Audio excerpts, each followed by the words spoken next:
경건한 마음으로 함께 예배를 준비합시다.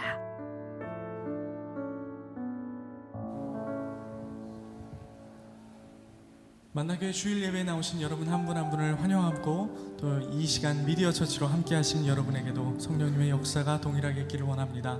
이 시간 우리 고난을 향해서 말씀을 듣습니다. 오늘 고난에 대한 말씀을 들을 텐데요, 우리에게 도전되는 하나님의 귀한 축복의 시간 될 수 있기를 원하면서 우리 찬양하며 이 시간을 열어가겠습니다.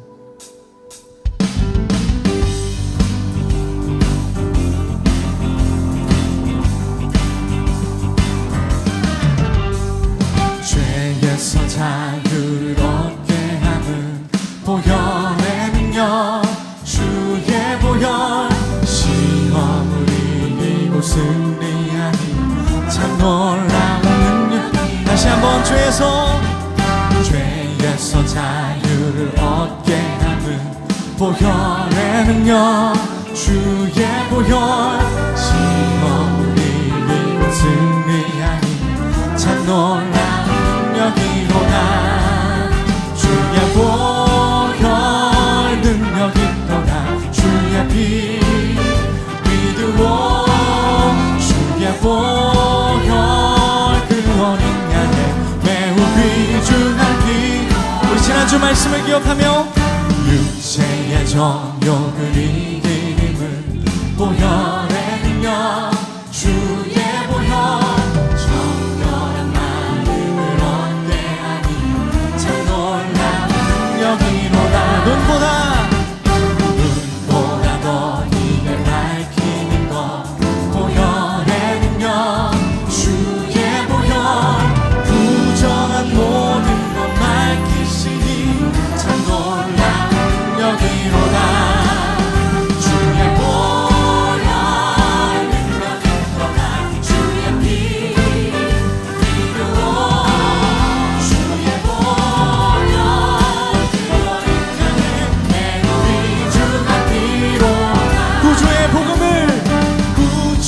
복음을 전할 때도 보혈의 능력, 주의 보혈 날마다 나에게 찬송 주니 참 놀라운 능력이로다.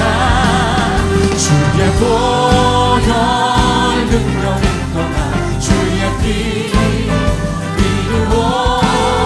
주의 보혈 그 어린 양의 매우 귀중한 피로다. 주의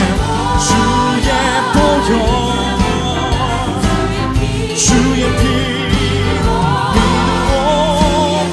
주의 보혈 매우 귀중한 우리의 목소리로만 주의 보혈 능력이로다. 주의 피 믿으오. 주의 보혈 그 어린 양의 매우 귀중한 피로다. 주의 보혈 능력이로다. 주의 피 믿으오. 주의 보혈 그 어린 양의 매우 귀중한 피로다.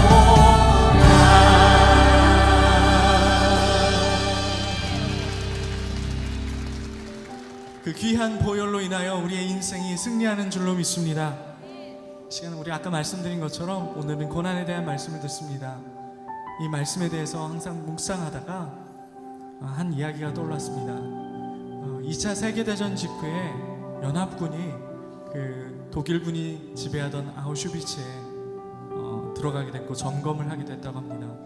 그 장소를 점검하던 중에 인상 깊은 문구들을 발견하고 많은 사람들이 은혜를 받았다고 합니다. 그것은 하나님은 어디 계신가, 그리고 하나님은 여기 계시다, 그리고 그 다음에는 우리가 지금 부를 찬양의 가사가 적혀 있었다고 합니다.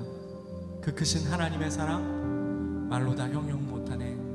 저 높고 높은 별을 넘어 이 낮고 낮은 땅 위에 하나님 크신 사랑은 측량 다 못하며 영원히 변치 않는 사랑 성도여 찬양하세. 고난의 순간에도 하나님의 사랑을 찬양할 수 있었던 그들의 믿음이 얼마나 귀한지 모릅니다. 혹시 우리가 고난 중에 있다면 사망의 음침한 골짜기를 다닐지라도 우리와 함께 하시는 그 여호와 하나님을 의지하면서 우리가 찬양했으면 좋겠습니다.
음침한 골짜기를 다닐지라도 그를 두려워하지 않습니다. 하늘의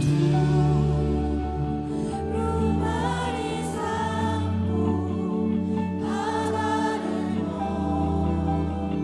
물 삼아도 한없는 하나님의 사랑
기도하시겠습니다.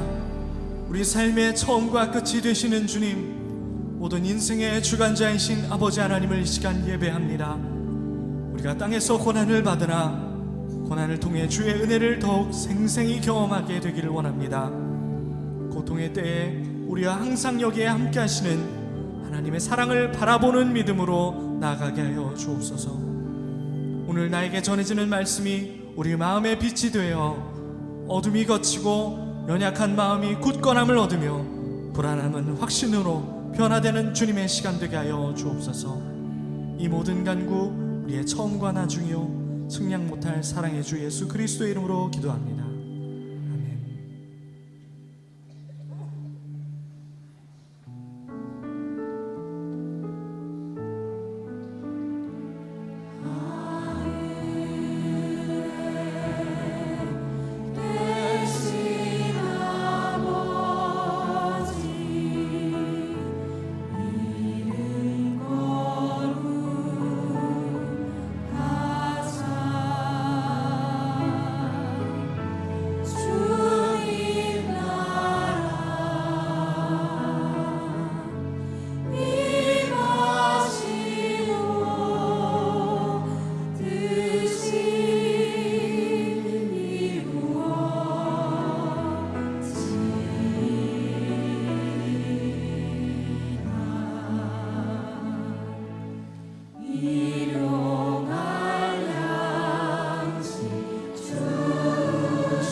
선선한 바람과 함께 길을 따라 걷다 보면 아름다운 풍경을 만나게 되는데요.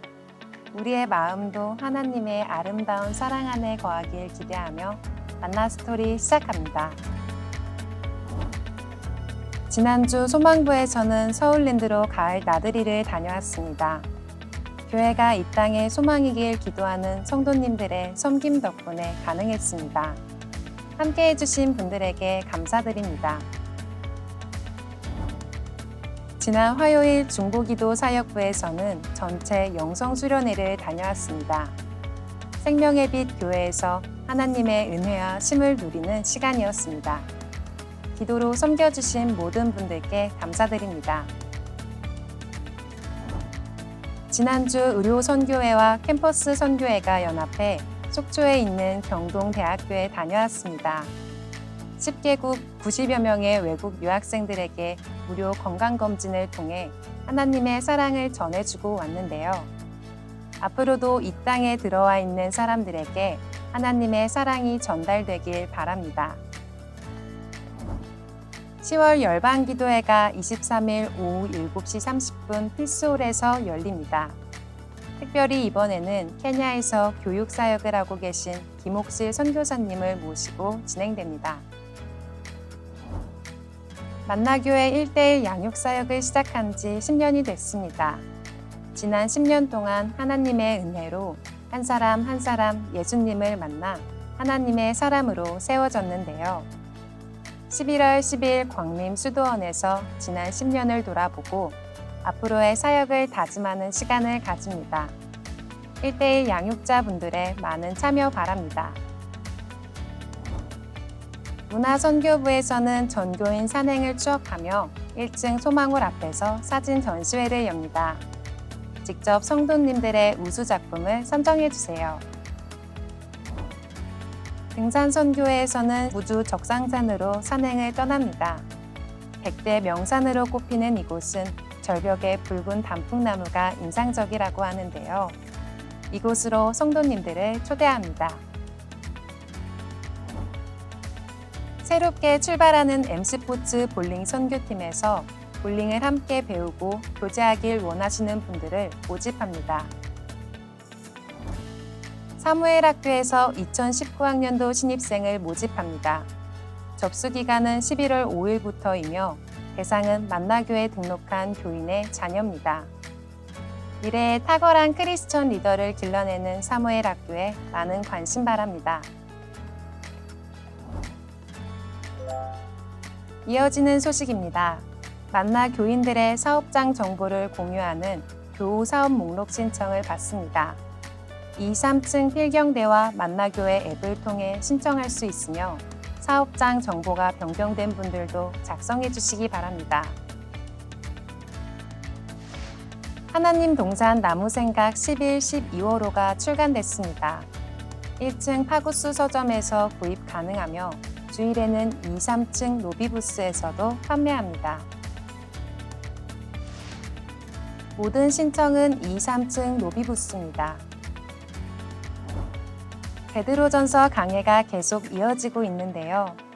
광야와 같은 길을 걸을 때도 주님을 찬양하는 여러분이 되길 소망합니다. 한 주도 말씀 안에서 평안하세요.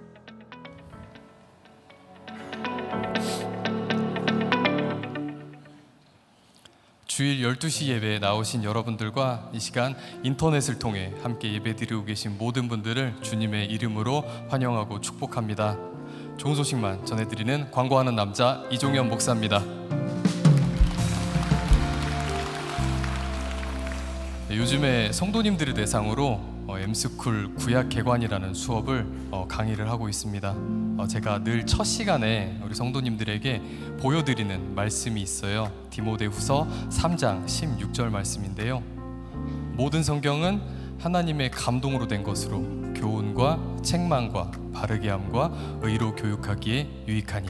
아멘. 여러분들 모두 잘 아시는 말씀이죠. 그런데 여기서 하나님의 감동으로 된 것이라는 그 말의 영어 표현이 God breathed라고 되어 있더라고요. 이 말이 무슨 뜻이냐면 성경은 하나님의 호흡으로 된 것이라는 의미입니다. 그래서 우리가 매일매일 성경을 읽어간다는 것은요, 하나님과 함께 호흡하는 것이고요. 태초에 하나님께서 우리를 지으실 때 불어넣으셨던 그 생기를 매일매일 이렇게 흡입하면서 살고 있다는 것을 의미합니다. 참 복된 일이죠.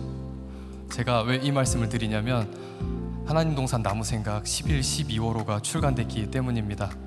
3,000원에 판매되고 있습니다. 2달 치니까 하루에 50원 꼴입니다. 이 나무생각에는요, 매일매일 여러분들에게 주시는 하나님의 호흡 같은 귀한 말씀이 있고요.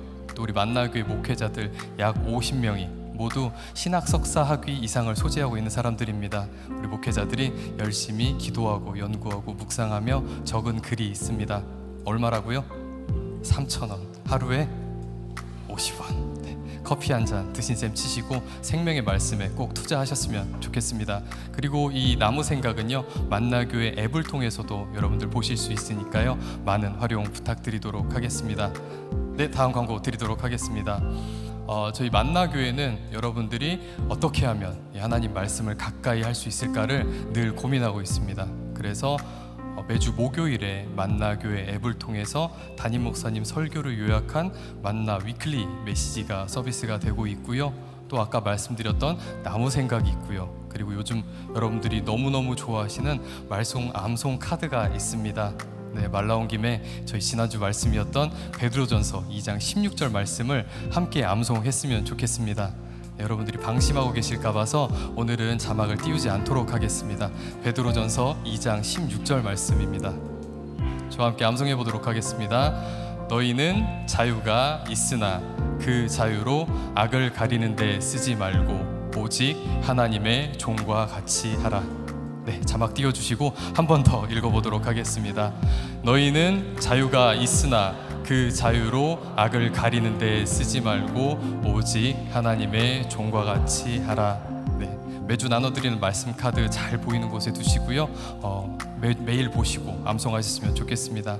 다음 광고 드리도록 하겠습니다. 만나교회 볼링 선교팀에서 회원을 모집합니다. 이번에 새로 시작되는 팀이고요. 볼링 선교 팀장을 맡게 되신 원호동 집사님과 볼링을 칠 기회가 있었는데 상당히 잘 치십니다. 볼링을 배우고 싶으신 분, 볼링을 좋아하시는 분 신청해 주시면 좋을 것 같고요. 특히 만나교에 나오신 지 얼마 되지 않았는데 사역을 신청하기는 조금 부담스럽고 가볍게 성도들과 교제를 원하시는 분들은 볼링 선교에 신청해 주시면 아주 좋은 모임이 될 것 같습니다.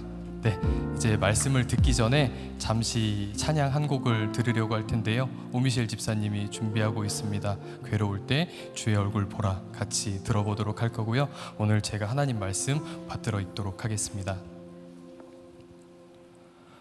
오늘 우리에게 주시는 하나님의 말씀은 베드로전서 2장 18절에서 25절입니다.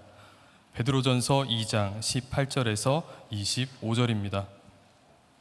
사환들아, 범사에 두려워함으로 주인들에게 순종하되 선하고 관용하는 자들에게만 아니라 또한 까다로운 자들에게도 그리하라. 부당하게 고난을 받아도 하나님을 생각함으로 슬픔을 참으면 이는 아름다우나 죄가 있어 매를 맞고 참으면 무슨 칭찬이 있으리요. 그러나 선을 행함으로 고난을 받고 참으면 이는 하나님 앞에 아름다우니라. 이를 위하여 너희가 부르심을 받았으니 그리스도도 너희를 위하여 고난을 받으사 너희에게 본을 끼쳐 그 자취를 따라오게 하려 하셨느니라. 그는 죄를 범하지 아니하시고 그 입에 거짓도 없으시며 욕을 당하시되 맞대어 욕하지 아니하시고 고난을 당하시되 위협하지 아니하시고 오직 공의로 심판하시는 이에게 부탁하시며 친히 나무에 달려 그 몸으로 우리 죄를 담당하셨으니 이는 우리로 죄에 대하여 죽고 의에 대하여 살게 하려 하심이라. 그가 채찍에 맞음으로 너희는 나음을 얻었나니 너희가 전에는 양과 같이 길을 잃었더니 이제는 너희 영혼의 목자와 감독 되신 이에게 돌아왔느니라. 이는 살아계신 하나님의 말씀입니다. 아멘.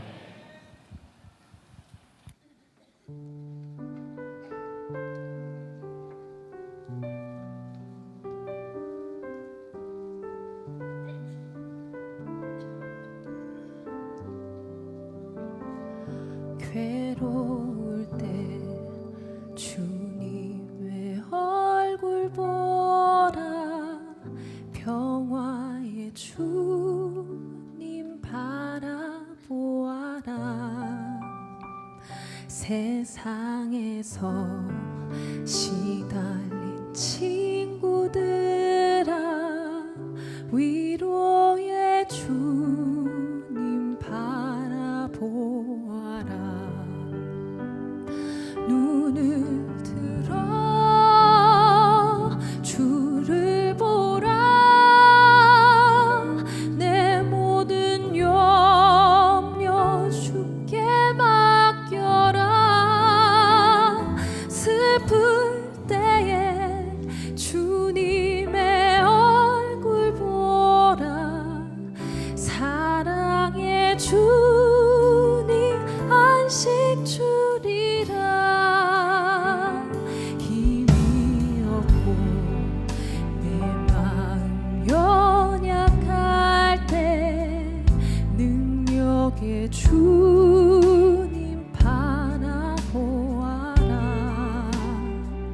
주의 이름 부르는 모든 자는 힘 주시고 늘 지켜주시리. 눈을 들어 주를 보라. 내 모든 염려 주께 맡겨라. 슬플 때에 주님의 얼굴 보라. 사랑의 주님 안식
주일 12시 예배에 오신 여러분들 한 사람 한 사람을 주님의 이름으로 사랑하고 축복합니다.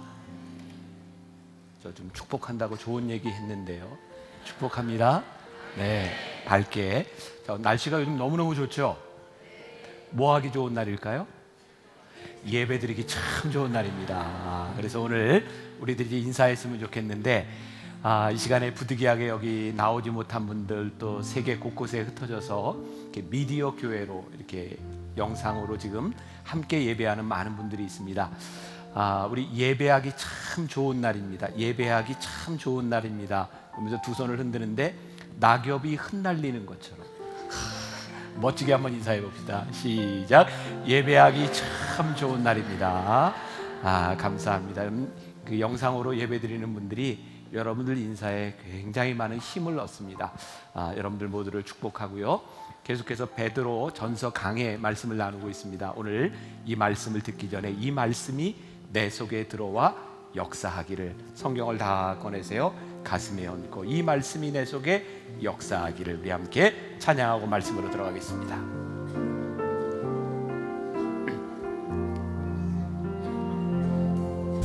내 삶에 들어온 주님의 말씀이 내게 빛이 되시니 내 삶의 어두운 절망 가운데 소망 보게 하시네. 말씀이 내게 역사하기를, 말씀이 내게 살아있기를, 하나님 말씀을 듣겠나이다. 주님의 음성을 듣겠나이다. 주님의 말씀을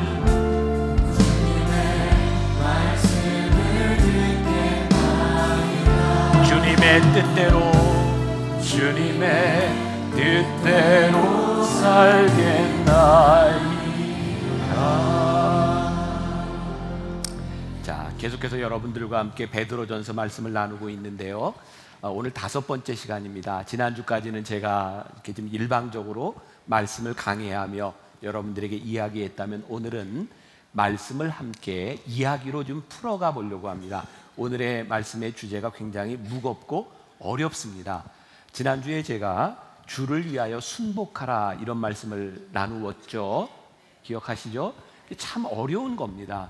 우리가 어떻게 이 세상의 제도 가운데 살아가면서 믿지 않는 사람들에게 주를 위하여 순복한다고 하는 것이 그렇게 쉬운 일이 아닌데, 오늘은 더 어려운 주제입니다. 주를 위하여 고난을 당해라.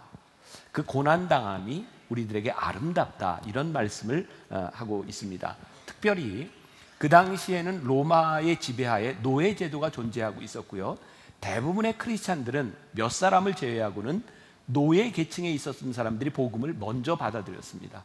그런데 그들을 학대하고 있는 주인들, 고난당하고 있는 그들에게 고난이 아름답다, 이런 말을 하고 있는데 그것이 얼마나 어려운 일이었겠습니까? 그런데 이것을 풀어가는 한 가지 방법이 있다고 생각합니다. 베드로는요, 세상의 제도와 그 여러 것으로 나누는 것이 아니라 그에게는 딱 한 가지 기준이 있었습니다. 뭐냐면, 너희 하나님을 믿는 사람들에게는 딱 한 가지 중요한 것이 있다. 너희가 세상에 속한 자냐, 하나님께 속한 자냐. 그러니까 우리의 기준은 하나님께 속한 자로서 우리들이 무엇을 할 것이냐에 대한 문제였죠. 오늘 본문 말씀 첫 번째 2장 18절 우리 한번 볼까요? 2장 18절. 사환들아, 범사에 두려워함으로 주인들에게 순종하되 선하고 관용하는 자들에게만 아니라 또한 까다로운 자들에게도 그리하라. 자, 이 말씀이 이전 말씀하고 연결이 되어야 여러분들이 이해할 수 있는데, 이전에 또 제가 자유에 대한 이야기를, 너희들이 자유의 종이 되었다. 이 말씀은요, 베드로가 교인들에게 이야기를 하면서 너희들의 자유를 고난당하는 데 써라, 이런 말의 의미를 가지고도 있습니다. 자유로 순종하는 것뿐만 아니라 자유로 고난당하는 데 사용해라. 자, 오늘 여러분들이 처음부터 끝까지 기억하고 말씀을 풀어나가야 되는 것이 있는데요, 우리가 지금 나누고 있는 베드로전서의 전체 주제가 뭐죠? 다 알려주고 하는데도, 자, 뭐죠 주제가? 다시 생각하라, 다시 생각하라. 이게 생각하라고 하는 거거든요. 자, 오늘 고난에 대한 이야기를 나누는데 꼭 기억하세요. 고난을 당하는 우리들에게 고난은 참 힘든 겁니다. 그런데 고난을 생각하면 그것이 우리들에게 축복일 수 있어요. 꼭 기억하세요. 고난은 우리들에게 어렵고 힘든 일이지만 고난을 생각할 때 고난이 우리들에게 축복이 될 수 있다. 이 말씀을 여러분들이 잘 간직하고 이 말씀을 풀어나가게 됩니다. 오늘은 제가 한 목사님을 초청해서 이 고난에 대한 이야기를 함께 풀어나가려고 하는데, 미국에서 이번에 2세, 1.5세 목회자들이 한국을 방문하게 되었고, 제가 참 좋아하는 목사님, 지금 뉴저지 초대교회를 담임하고 계시는 목사님이 오셔서 제가 이 고난에 대한 말씀을 함께 좀 풀어가자고 좀 부탁을 드렸습니다. 우리 박형은 목사님 나오실 때 큰 박수로 맞아주시기 바랍니다. 목사님.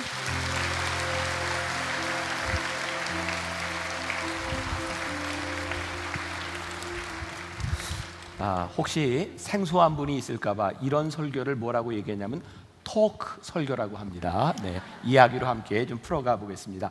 먼저 목사님을 모르는 분도 계실 테니까 목사님의 사역과 가정에 대해서 잠깐 소개를 해주시죠.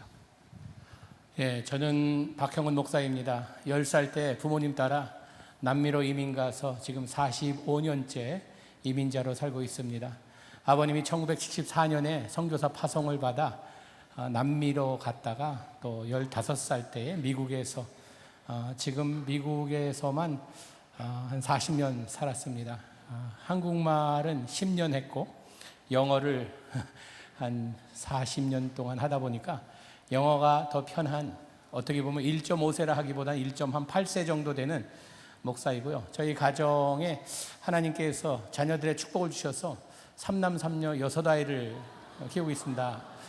목사님 이렇게 애가 세어보시면은 6이 더 됩니다. 앞에 며느리입니다. 첫째 아이는 결혼했고, 왜 이렇게 아이들이 많냐 묻습니다. 교회 부흥을 위해서 헌신하며 아이들을 많이 낳습니다. 잘 새겨 들으세요. 교회 부흥을 위해서. 네. 하나님께서 내 아이는 엄마 배 타고 오게 하시고, 5째, 6째는 가슴으로 난 입양 아들입니다. 하나님께서 우리 가정에 보내주신 축복입니다. 여러분 이렇게 만나게 돼서 참 반갑고요. 또 우리 목사님과 이렇게 함께 턱해서 감사합니다.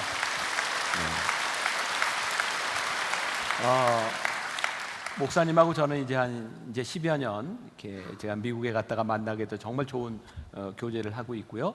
목사님이 오늘 굉장히 주장하시더라고요. 목사님이 저보다 1년 위에요.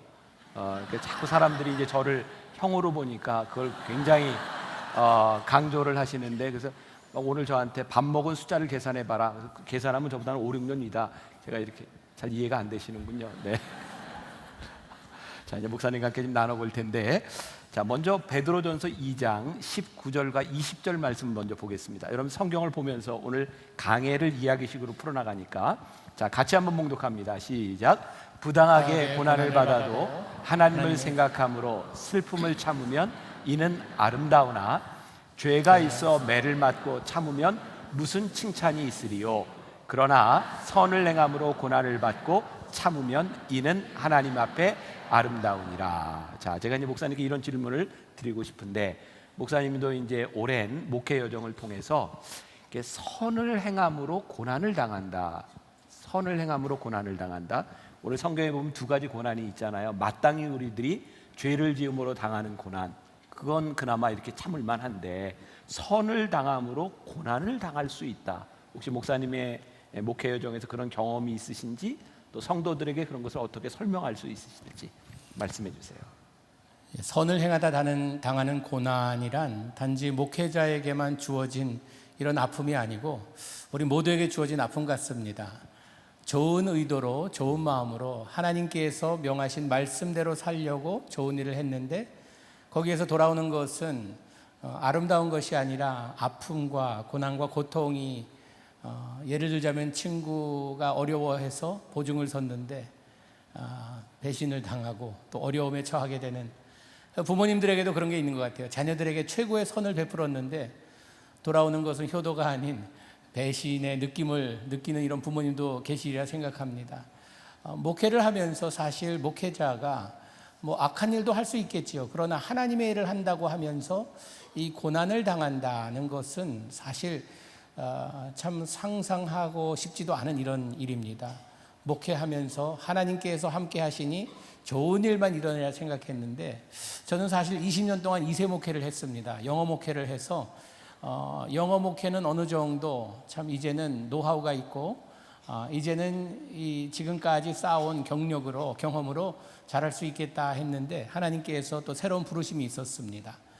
이민교회가 다음 세대가 이제 참 교회를 지킬 수 있을지라는 이런 의문을 가지고 있습니다. 아마 한국교회도 마찬가지일 것 같습니다. 그런데 그런 가운데 왜 2세들이 교회를 떠나는가에 있어서 앞에 먼저 간 우리 1세대들의 참 이 신앙을 보면서 다음 세대가 우리가 배울 것이 무엇인가 의문을 가지고 교회에서 본 여러 가지 어려움 때문에 교회를 떠나가는 그런 상황 가운데 하나님께서 저에게 이런 선한 마음을 주셨습니다. 2세들과 목회하는 것 노하우가 있다 할지라도 너에게 새로운 꿈을 주겠다. 다음 세대를 살리기 위해서 앞에 가는 그 세대에게 회개하고 하나님의 올바른 자녀가 되는 그 모습을 볼 때에 자녀들은 다시 하나님께로 돌아오리라라는 그런 마음을 주셔서 2세 목회를 하다 익숙치 않은 1세 교회를 가게 되었습니다. 하나님께서 부르셔서 간 교회였는데, 사실 첫 번 제가 1세 목회 시작한 그 교회는 지금도 한국말이 부족하지만요, 그때는 참 그 교회에서 나를 어떻게 무슨 생각으로 청빙했을까라고 할 정도로 제 자신을 바라볼 때 너무나 부족함이 많았는데, 그 교회 텍사스에 있는 빈네리 교회라고 갔습니다. 그 교회에서 4년 동안 목회를 잘 했는데, 그 교회는 하나님께서 주신 메시지가 필요 없는 교회였습니다. 만나교회처럼 참 건강한 교회였어요. 모든 교인들이 아주 잘 신앙생활하는 그런 교회여서 하나님께 기도했습니다. 이 교회보다 더 힘든 교회 보내주시옵소서, 메시지가 통하는 교회 보내주시옵소서라고 기도했는데, 교인들이 4년 동안 참 너무 사랑을 제가 많이 받고 목회도 재밌게 했는데 왜 떠나시냐고. 그래서 나는 참 어려운 교회, 이런 교회에 가서 하나님께서 주신 메시지를 외쳐야 된다 할 때에 어느 권사님이 그러시더라고요. 우리가 앞으로 힘들게 할 테니까 여기 계시라고. 간 교회가 LA의 이민교회로서는 역사적인 동양선교교회라 불리우는 제 전임 목사님이 책을 많이 쓰신 강준민 목사님이셨습니다. 그 교회 참 어려움이란 말로 다 할 수 없는 이런 고통과 고난 가운데 제가 가기 전 한 5, 6년부터 법정 소송과 여러 가지 교회의 분쟁과 분란으로 어려움이 있었습니다.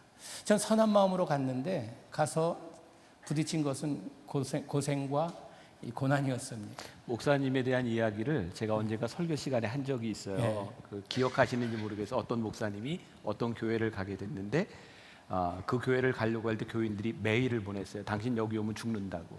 그래서 이 목사님이 죽는다면 내가 죽으러 간다고. 갔던 목사님이 이 목사님이고 그 교회입니다. 네.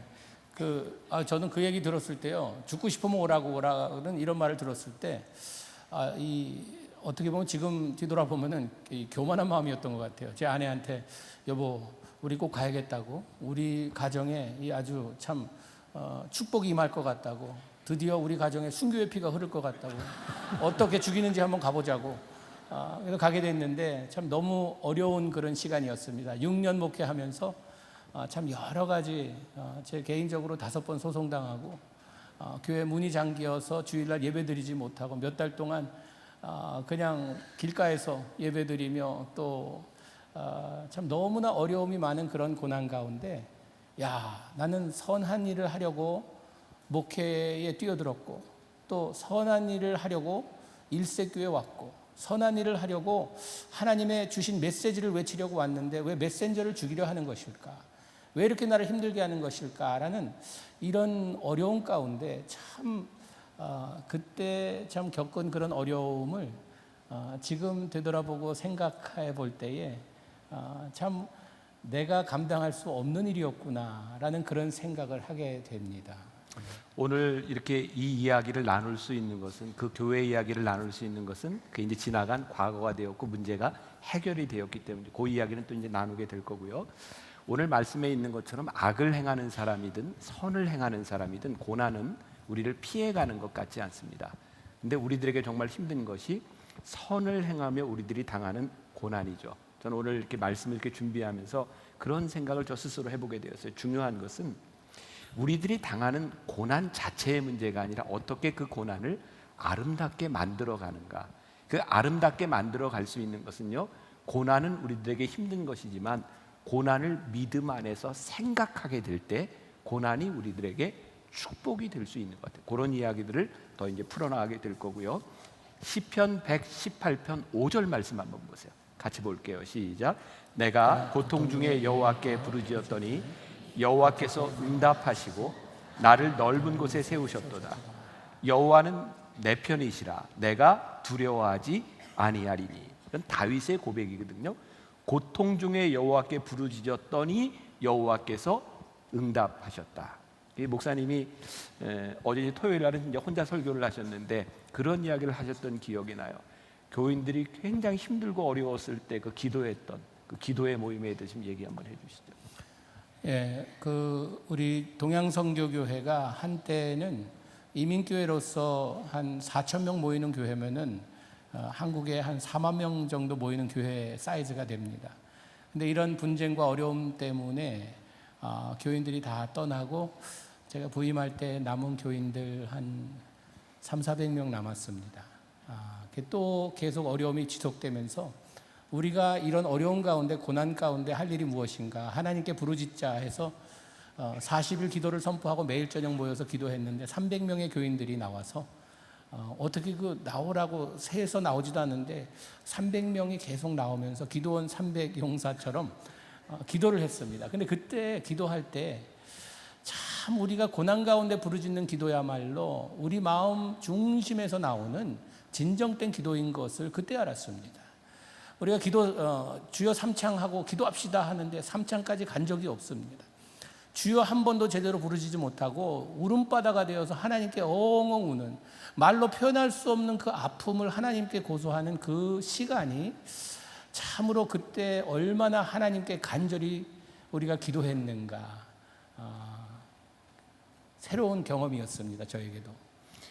다윗이 이야기했던 고통 중에 여호와께 부르짖었더니 여호와께서 응답하시고 이제 고난 가운데서 우리들이 경험하는 일들이죠.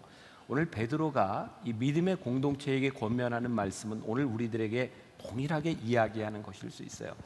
베드로는 이 고난 가운데서 교인들에게 진짜 예수와 가짜 예수, 진짜 믿음과 가짜 믿음을 얘기해 주는 건 아닐까? 가짜 예수란 뭘까요? 우리가 예수를 믿으면 고통에서부터 구원받는다. 또 예수를 믿으면 고난당하지 않는다. 그것이 아니라 진짜 예수님은 우리로 하여금 고난의 골짜기를 잘 통과하도록 그 가운데 고난을 생각하며 그 고난이 아름다움을 고백할 수 있도록 만들어주시는 분, 그 말씀을 공동체에 전하고 있다는 생각이 들어요. 이 19절과 20절 말씀에 보니까요, 여러분들 20절에 보면 이렇게 표시를 해놓으세요. 이는 하나님 앞에 아름다우니라 라고 돼요. 이는 하나님 앞에 아름다우니라. 이는이 뭘까요? 고난당하는 것이 하나님 앞에 아름다우니라. 제가 목사님께 조금 좀 더 어려운 그런 질문을 좀 드리고 싶은데, 목사님은 그 고난의 순간에 진짜 고난이 아름답다 혹은 고난이 은혜다 이런 생각을 해보셨는지, 그리고 우리 교인들에게도 정말 고난이 은혜다라고 말씀하실 수 있을지 이야기해 주세요. 고난이 아름답다, 은혜다 라고 할 수 있는 그 시간은 고난이 시작되며 소용돌이처럼 나의 삶을 참 어지럽게 만들어 놓을 때에는 참 아름답다는 말이 나오지가 않더라고요. 은혜다라는, 하나님 이럴 때 하나님 뭐 하십니까? 하나님 어디 계십니까?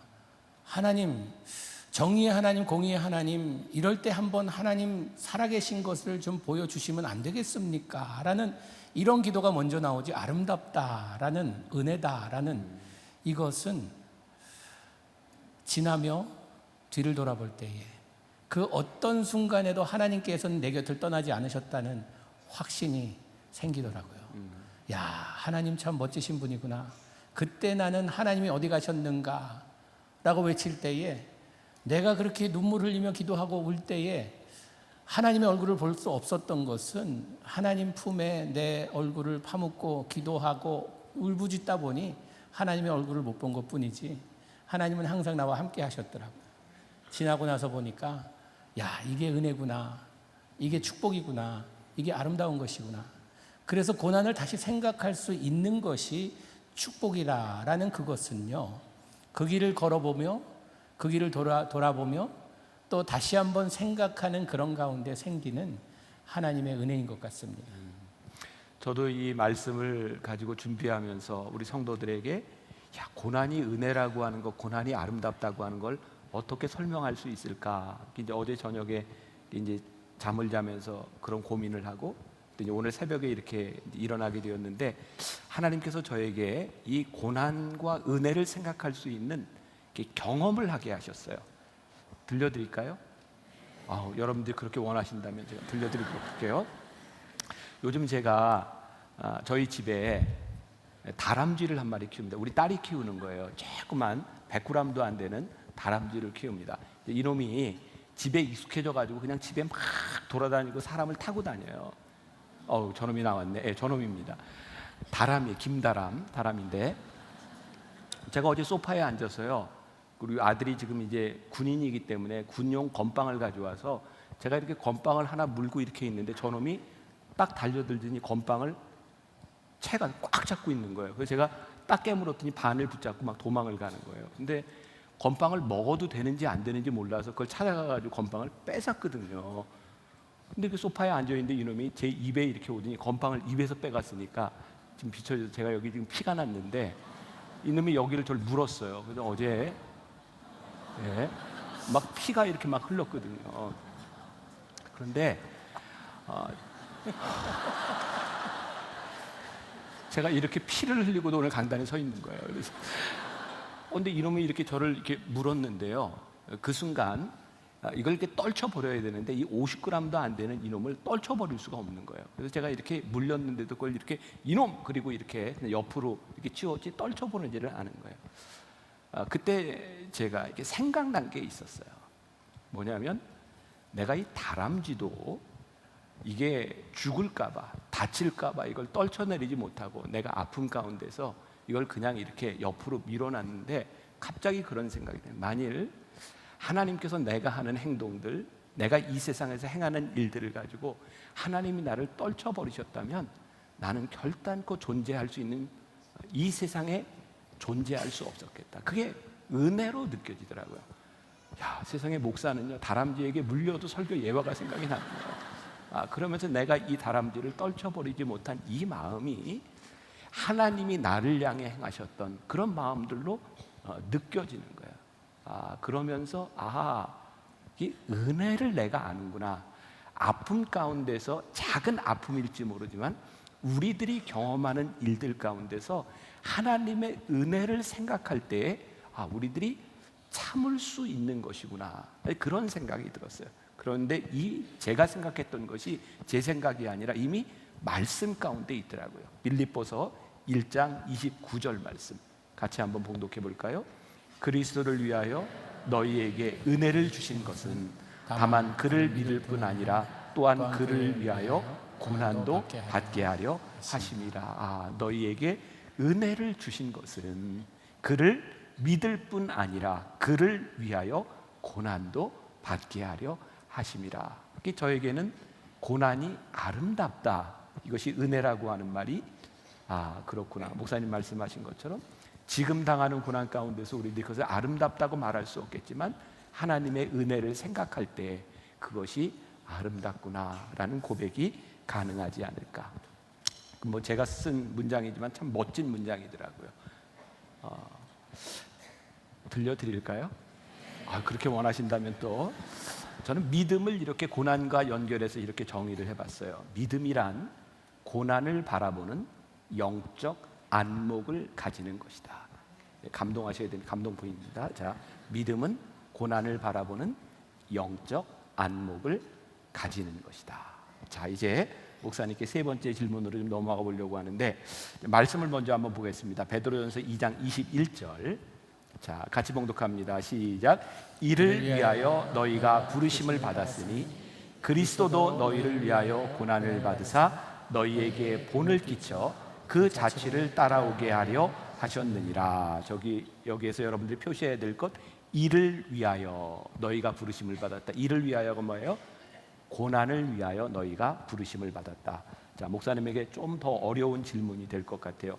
이를 위하여, 고난을 위하여 우리가 부르심을 받았다. 목사님은 목회 여정과 삶에서 고난을 당할 때, 야, 하나님이 이래서 나를 고난 당하게 하셨구나. 자, 고난이 축복이구나. 이런 고백을 하신 적이 있나요? 제가 목사 아들로서 나의 부르심은 비즈니스맨이라고 생각했습니다. 어떻게 하면 내가 돈을 많이 벌어서 나처럼 참 힘들게 이 개척교회만 고집하시며 목회하신 아버님을 따라다니며 어려웠던 그런 나의 어린 삶에, 어렸던 유아 시절에 이런 삶을 겪는 아이들, 또 목회자 자녀들을 도울 수 있는 이런 부자가 되고 싶다라는 야무진 꿈을 가지고 있었는데, 하나님께서 나를 목회자로 부르시면서 그 부르심 가운데 목회자 되는 것은 고난의 길이구나라는 것을 알고 있었습니다. 알고 있었지만 실제로 고난의 길을 걷게 될 때에 참 이것이 하나님의 참된 부르심인가라는 의문을 가지게 되더라고요.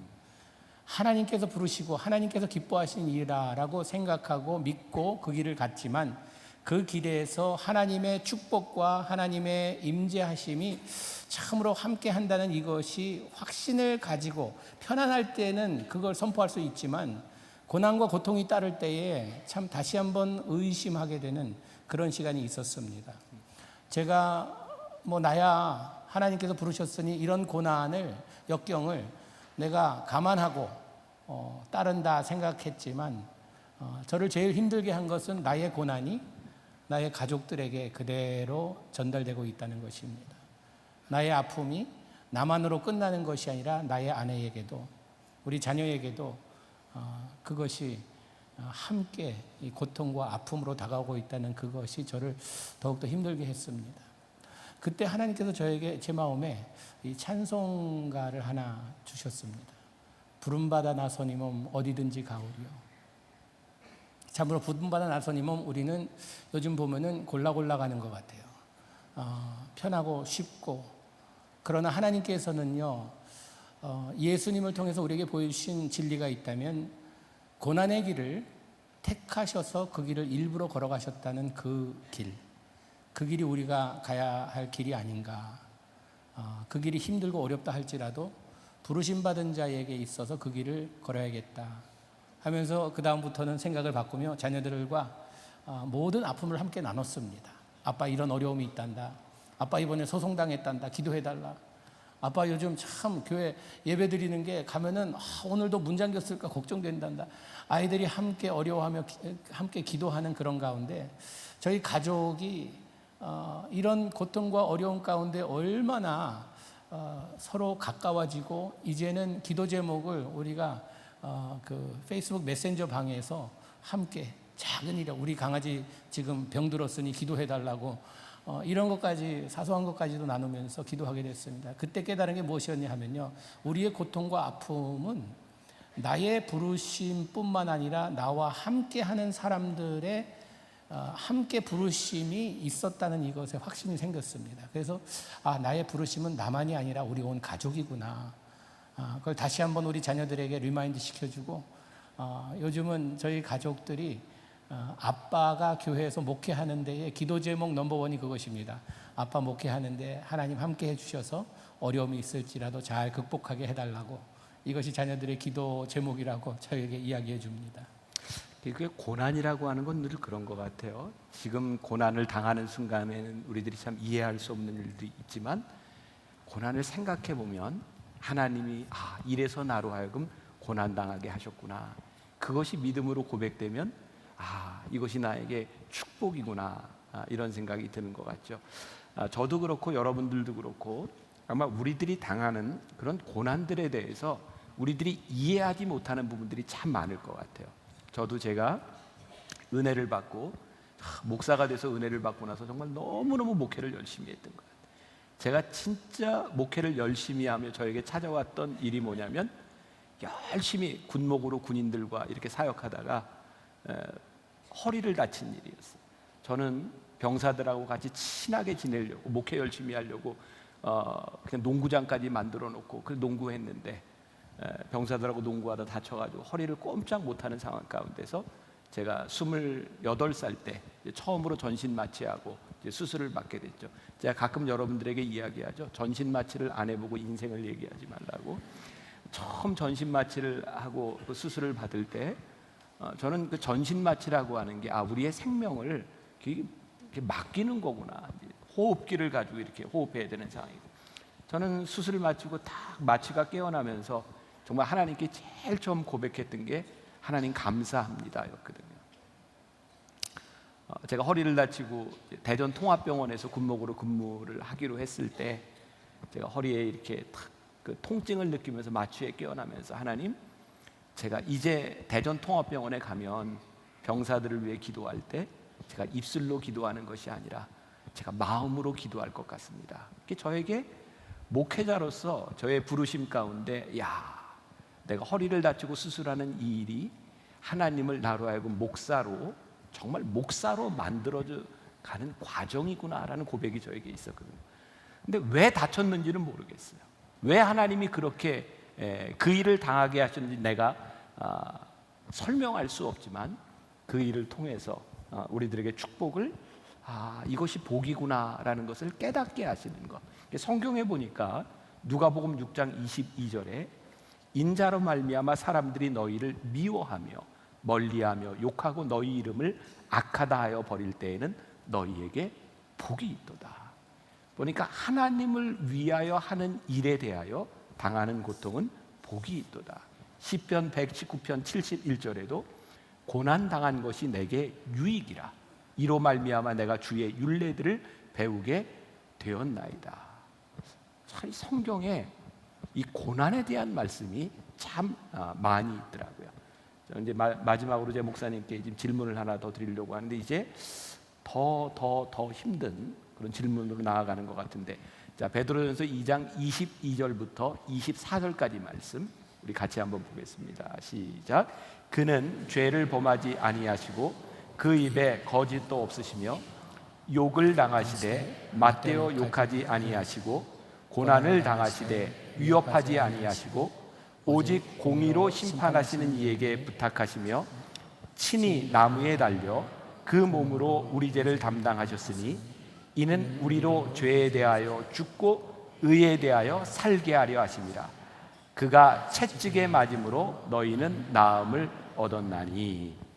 여기 말씀해 보니까 예수님의 고난으로 인해 우리가 나음을 얻었다, 축복이 되었다, 이런 말씀인데요.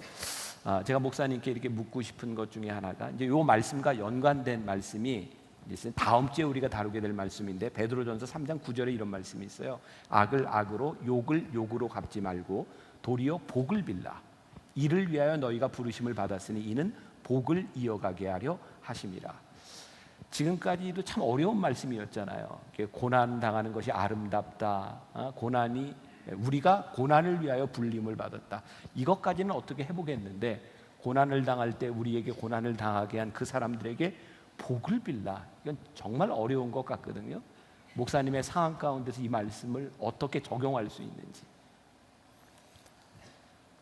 세상의 원리와 원칙은 눈에 눈 이에 이, 받은 대로 돌려주는 이것이, 거기에 이자까지 붙여서 돌려줘야 속이 시원한 이것이 세상의 원칙인 것 같습니다. 내가 당한 만큼 복수를 하려는 이것이 우리의 어떻게 보면 인간의 본능적인 이런 생각인데, 성경은 우리에게, 하나님의 말씀은 이 반대되는 그런 액션을 말씀하고 계세요. 오른뺨을 때리면 왼뺨을 대고, 누가 이 속옷을 가져가려 하거든 겉옷까지 벗어주고, 오리 가자 하거든 심리를 가고, 어떻게 보면은 이 손해보는 이런 장사를 하라는 것이죠. 손해보는 삶을 살라는 것이죠. 바둥바둥 내 것을 챙기려는 것이 아니라 선을 행하려다 악이 나를 누르고 내가 참 그것을 통해 고난을 당한다 할지라도 그런 상황 가운데서 내가 복수하는 것이 아니라 오늘 말씀에도 보니까 공의에 하나님께 맡기라. 전쟁은 우리에게 속한 것이 아니니 우리는 대장 되신 예수님만 바라보며 따라가면 된다라는 이것이 하나님의 말씀인데, 우리가 그 말씀을 선포하며 믿고 따르는 주의 백성이라 하지만 참 그것이 얼마나 힘든 일인지 모릅니다. 그래야겠다라고 마음을 먹었는데 참 나를 힘들게 한 사람이 내 앞에 나타나면 이게 생각이 바뀌어요. 그게 참 제가 할 수 있는 일은 예수님이 나에게 어떤 분이신가라는 것을 다시 한번 생각하게 되었습니다. 예수님께서 나를 위해 선한 일을 하셨는데 그 선한 일을 하시는 과정 가운데 예수님이 당한 고난이란 너무나도 상상할 수 없는 이런 고난이었습니다. 그걸 통해 우리가 축복을 얻었잖아요. 영생을 얻고 그것처럼 나도 그렇게 살아야겠다라는 그런 마음을 먹었는데 하나님께 기도하며 간구했습니다. 하나님, 원수들을 사랑할 수 있는 마음 허락하여 주시옵소서. 먼저 손을 내밀 수 있는, 그 사람이 내 앞에 나타나면 피해가는 것이 아니라 맞서서 용납하고 용서하는 믿음을 달라고. 저희 교회 참 제일 어려울 때에 예배를 방해하는 것이 제일 어려웠습니다. 여러분 주일 여기 누가 방해 없이 예배 잘 드리고 있잖아요. 저희 교회에서 몇 달 동안을 그냥 계속 예배를 방해하면서 와서 예배 시작하면은 성경 뺏어가고 마이크 뽑아버리고 관객석 밀어버리고 이렇게 제가 강단에 위에 앉아 있는데 어느 분이 올라오시더니 저한테 막 욕을 퍼붓는 거예요. 욕을 퍼부으면서 저한테 뭐라 그러냐면은 네가 목사 새끼냐 그러는 거예요. 저한테. 목사 새끼냐? 예, 목사 새끼냐. 네. 목사 새끼냐. 목사 새끼냐 그러는 거예요. 그때 제가 기도해서 하나님, 이럴 때 예수님이라면 뭐라고 답하시겠습니까? 악을 악으로 갚지 말고 악을 선으로 갚으라 말씀하셨는데 그게 이런 상황에서 뭐라고 답해야 됩니까? 그때 하나님께서 지혜를 주시더라고요. 그분 딱 바라보면서 제가 그랬어요. 어떻게 하셨어요? 우리 아버지 목사인데 나 목사 새끼인데 어떻게 하셨어요? 그랬더니 이분이 다음 말을 잊지 못하고 그냥 내려가시더라고요. 그리고 그분이 나중에 교회를 떠났어요. 떠나셨는데 들려오는 말이, 그분이 하는 말이 동양선교교회 꼭 적합한 목사님 오셨다고. 이 모든 분쟁을 견딜 수 있는 사람은 이 박 목사라 그런 말을 하고 다닌다고. 그래서 얼마나 그분에게 고마운지.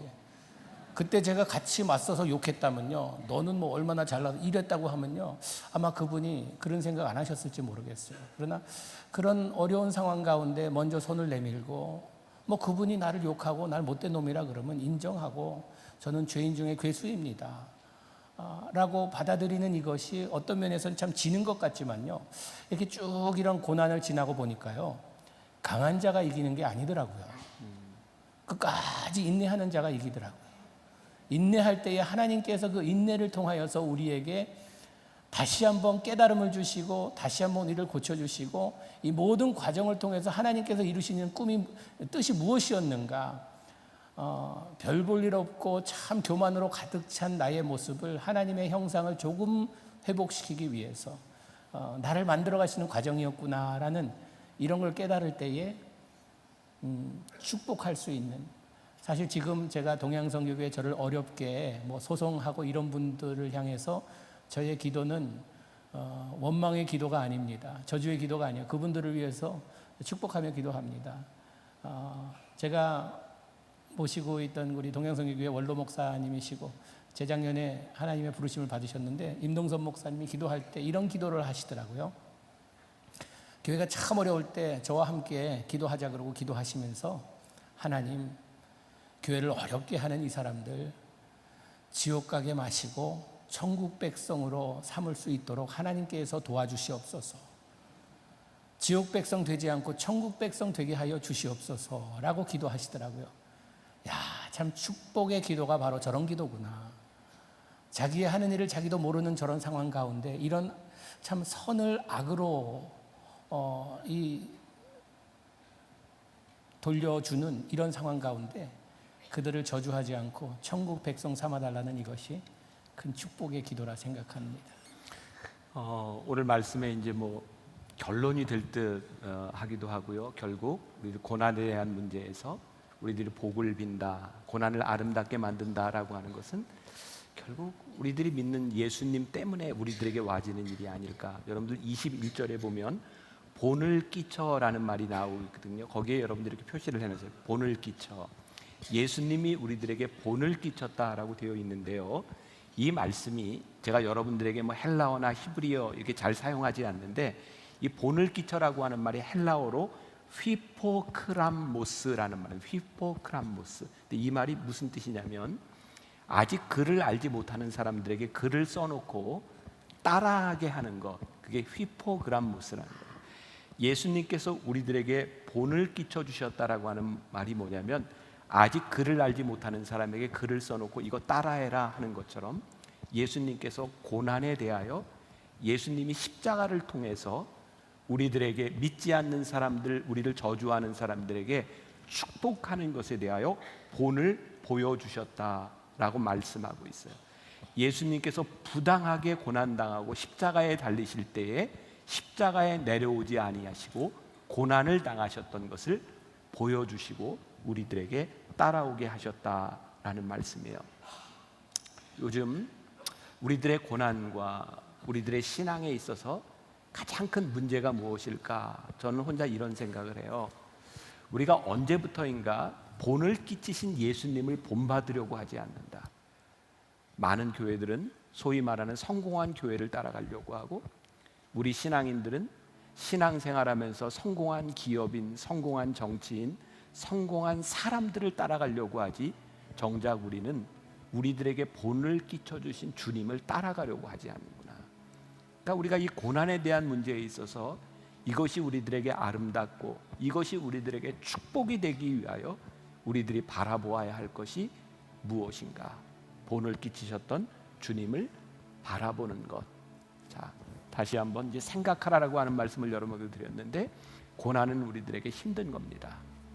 우리들이 주님을 생각하며 고난을 다시 생각할 때 그것이 우리들에게 축복임을 고백하는 것, 이 영적 안목을 가지는 것이 우리들에게 믿음이다라는 것을 기억했으면 좋겠고요. 오늘 빌립보서 2장 5절부터 8절까지 말씀 가운데 이게 케노시스의 복음이라고 하는 거거든요. 너희 안에 이 마음을 품으라, 곧 그리스도 예수의 마음이니 그는 근본 하나님의 본체시나 하나님과 동등됨을 취할 것으로 여기지 아니하시고 오히려 자기를 비워 종의 형체를 가지사 사람들과 같이 되셨고 사람의 모양으로 나타나사 자기를 낮추시고 죽기까지 복종하셨으니 곧 십자가에 죽으시니라. 주님을 기억하며 고난을 생각하는 여러분들이 되시기를 주님의 이름으로 간절히 축복합니다. 오늘 함께 이야기를 나누신 목사님 감사합니다.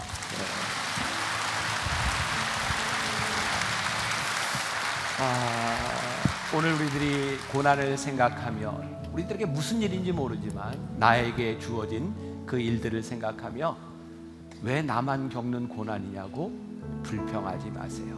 우리 함께 찬양하며 고백하겠습니다.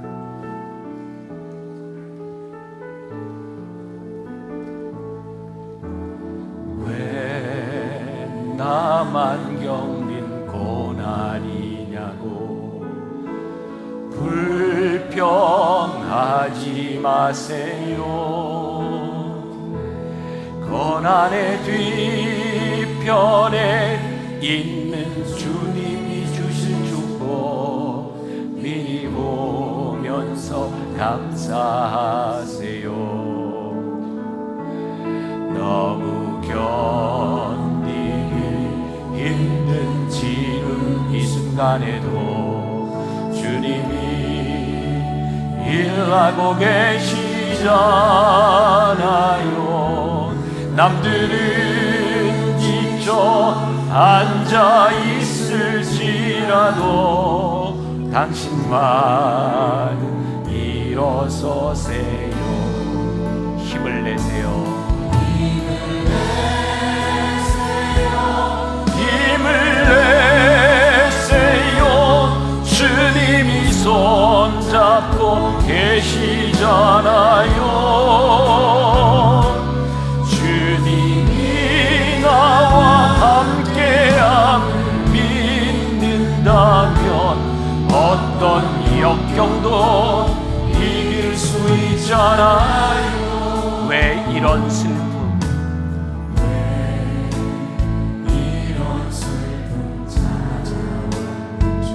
원망하지 마세요.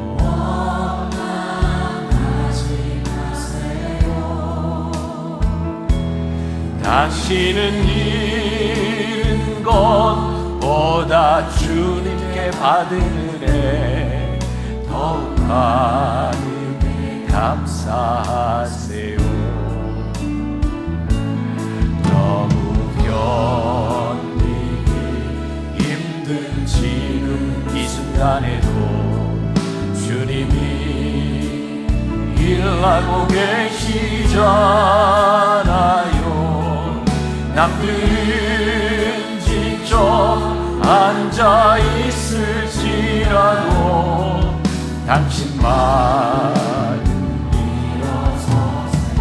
힘을 내세요. 힘을 내세요. 힘을 내세요. 주님이 손잡고 계시잖아요. 주님이 나와 함께함을 믿는다면 어떤 고난도 이길 수 있잖아요. 왜 이런 슬픔 찾아왔는지 주님 오늘 이것입니다. 하나님 앞에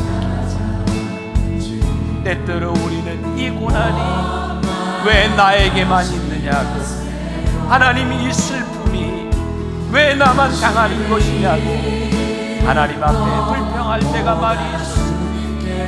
그런데 오늘 우리들이 고난을 생각하며 우리의 슬픔을 생각하며 하나님 우리들에게 깨닫게 하시는 것이 있습니다. 우리들에게 하나님께 받는 은혜가 하나님의 은혜가 나에게 이미 임하여 있구나. 하나님 우리가 믿음으로 고난을 바라보는 영적 안목이 있게 하여 주시옵소서. 아버지 하나님으로 고백할 수 있기를 소원합니다. 오늘 우리들에게 손을 잡고 일어서라고 말씀하시는, 내가 너와 함께 하겠다고 말씀하시는 하나님을 붙들고 일어설 수 있기를 소원합니다. 힘을 내세요. 힘을 내세요.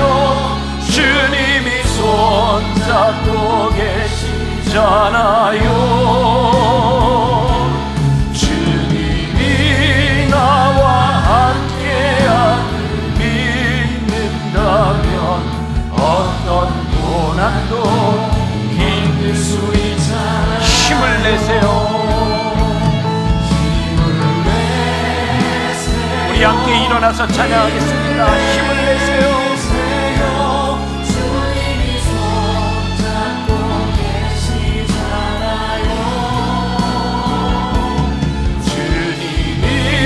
나와 함께함을 믿는다면 어떤 고난도 견딜 수 있잖아.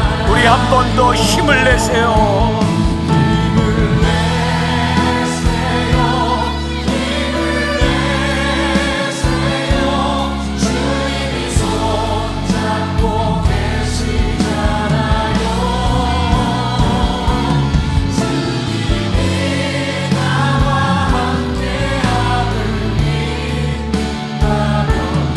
어떤 고난도 견딜 수 있잖아요. 하나님 오늘 예배하는 우리 성도들 가운데 고난을 당하는 자가 있습니까? 슬픔을 당하는 자가 있습니까? 우리 가운데는 우리가 잘못한 일을 인하여 고난을 당하는 자도 또 선을 행하며 아픔을 경험하는 사람들도 있습니다. 고난 당하는 것 힘든 일인데 하나님의 은혜를 생각하니 주님을 바라보니 고난이 우리들에게 아름답고 고난이 우리들에게 축복임을 믿음으로 고백합니다. 하나님 이 세상 살아가며 세상의 눈으로 바라보는 것이 아니라 믿음의 눈으로 바라볼 수 있는 영적 안목을 가지는 귀한 하나님의 사람들이 되게 하여 주옵소서. 하나님, 우리가 하나님을 믿는 것, 예수님을 믿는 것, 주님을 바라보며 주님 가신 길을 따라가겠다는 우리의 믿음의 고백이 아니겠습니까? 세상이 아니라 하나님 바라볼 수 있는 사람들, 그래서 우리의 인생이 얼마나 복된지를 간증할 수 있는 하나님의 사람들이 될 수 있기를 간절히 소원합니다. 오늘도 하나님 앞에 드려진 귀한 예물들, 이 손길들이 헛되지 않게 하시고 복된 예물들이 복되게 하늘나라를 위해서 아름답게 쓰임받게 하여 주옵시고, 우리 사랑하는 성도들 이 땅 위에서 고난당함으로 아파하는 것이 아니라 하나님이 함께 하심으로 기뻐하는 귀한 믿음의 사람들이 되게 하여 주옵소서. 지금은 우리 주 예수 그리스도의 은혜와 하나님 아버지의 무한하신 사랑과 성령의 인도하심이 고난을 당하나 고난을 생각하며 주의 은혜를 고백하며 이 세상으로 나가는 당신의 사랑하는 모든 백성들 위해 지금부터 영원까지 함께 하시기를 간절히 축원하옵나이다. 아멘.